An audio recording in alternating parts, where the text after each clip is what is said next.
Di video sebelumnya, kita sudah banyak membahas terkait dollar cost averaging atau DCA strategi. Biar fair, kali ini kita bahas juga temannya yaitu lump sum strategi.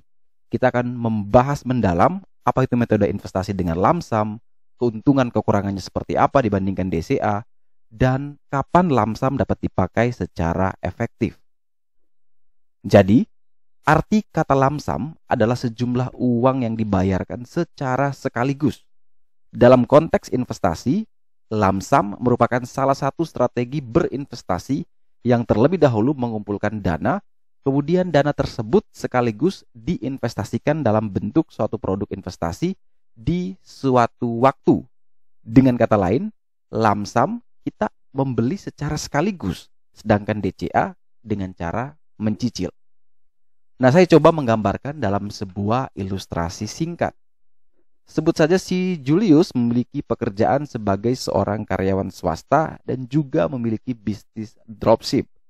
Setiap bulan, Julius mendapatkan gaji dari perusahaannya. Sedangkan pendapatan dari bisnis dropshipnya tidak menentu. Kadang banyak, kadang tidak ada sama sekali.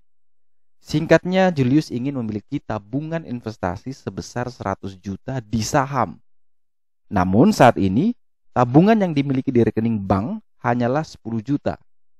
Maka Julius kemudian mengumpulkan terlebih dahulu beberapa bulan hingga tabungannya bisa menjadi 100 juta. Setelah 2 tahun menabung, akhirnya uang Julius sudah mencapai 100 juta dari tabungan gajinya dan juga bisnis dropshipnya. Di saat yang sama, Julius ingin membeli rumah seharga 500 juta.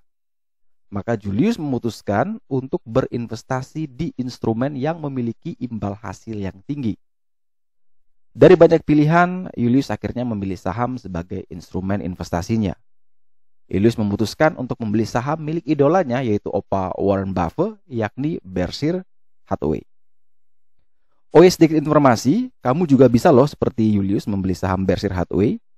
Kamu bisa download aplikasi GoTrade Indonesia di Play Store maupun App Store dan bisa gunakan invitation code 314155 biar bisa dapat gratis $2.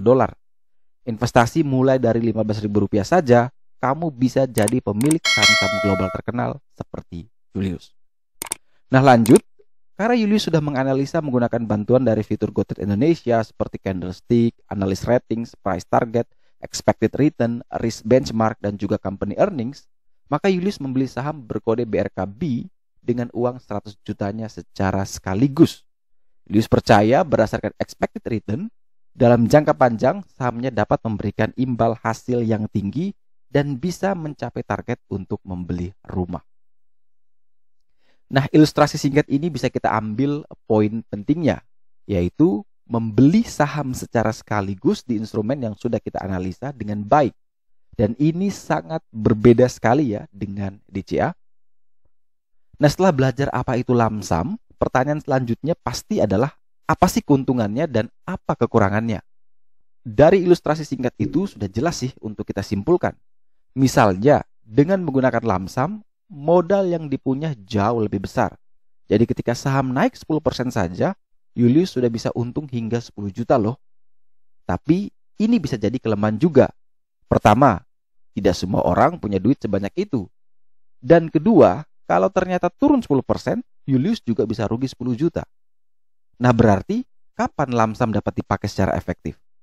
Kalau saya pribadi, ada 3 kondisi terbaik menggunakan strategi investasi lump sum, yaitu pada saat kita punya banyak uang, kemudian pada saat pasar saham sedang crash ataupun mengalami penurunan tajam pada saham-saham berfundamental bagus, dan yang terakhir, dan pas tepat momentum atau timingnya.